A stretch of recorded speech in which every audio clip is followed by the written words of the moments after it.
This specially designed no resistor required LED turn signal bulbs for the BMW 2, 3, and 4 series that use the 7506 bulbs for the front turn signals.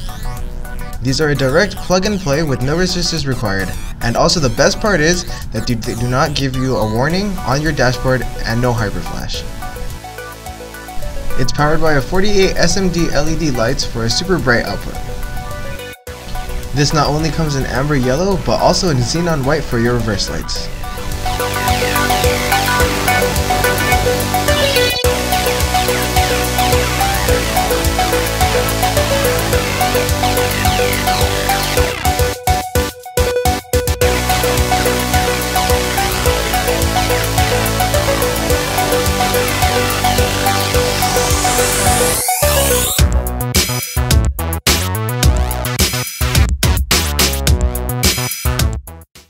Thanks for watching. If you liked our video, don't forget to subscribe to our channel. Please like us on Facebook for news and updates and visit us at iJDMTOY.com. Thank you.